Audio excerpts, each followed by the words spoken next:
What sets us apart is our history and our manufacturing and what we do.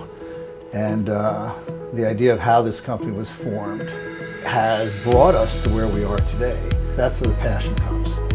That if I'm putting it in here, it's the right dose, it's the right ingredient from day one. It's going to be the best it possibly can be.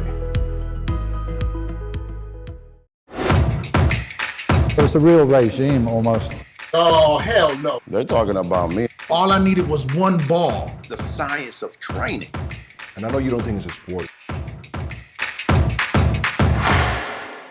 Now, your name always in a conversation when it comes to, like, the future of bodybuilding. It always comes up, and you're still a newcomer relatively, right? Do you feel pressure? Yeah. And do you feel pressure specifically to succeed as fast as possible? Do you ever think about that? No, man, Vlad, I kind of used to feel like that, which is why in 2020, I did a few shows when I really should have taken the year off. Because you get pressure from the outside sources.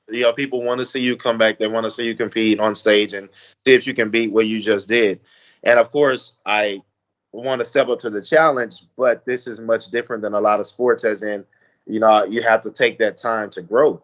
I mean, from 2018, I stayed in prep, so in 2019, we had the California Pro, and I started prep for that show in January. So after that, we had the Olympia. I didn't come out of prep, so I stayed in prep for that. And then after the Olympia, I got the Arnold invite. Of course, there's not much time before you start to have to come down. So I stayed in prep for that. And then the Arnold happened. Then COVID happened, and the subsequent shows after that got pushed back. So I was essentially in prep for 18 months. And my body was just tired. I was worn down. It just wasn't going to take anymore. And so I had to take that step back. But I felt the pressure to compete. But as far as stepping up to the plate and saying, okay, hey, I can win this thing and lead the sport, I don't really feel much pressure there as to speed up, because what I see what's happening with a lot of the guys that are older than me are close to being done. And that's not to be disrespectful to them. They've been here a long time. So I say that, like, their physiques aren't changing a whole lot, because they're kind of maxed. They've gotten to, they get dense, they get more dense, they get harder because they have a lot of muscle. For me, I'm still growing.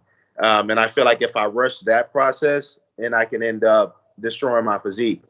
And I think that's what makes me a good prospect, is that my physique is so different, especially in the open class. It's a lot of guys aren't built the way that I am. And that's just a genetic trait. A lot of guys are bigger, but it's bodybuilding. Everyone's big. So if I want to be like everyone else, then I can go ahead and rush something crazy and try to blow up, and then I'll be the same as everyone else. So I'll let them go ahead and, rush to get bigger and get huge and all this stuff. But for me, man, the sport is funny. I don't know that a lot of people are paying attention. And once again, no knock to any of the athletes, the new guys that are coming up. But isn't it crazy that the big name, or the guys that are getting a lot of attention now, and even at the amateur level, are classic physique guys? That class is growing. And I say attention, meaning like the amount of guys that are entering into that class. At the local level, I've been to a few shows here in Texas. Man, the open class is slight. 3 guys, 4 guys total, in all classes.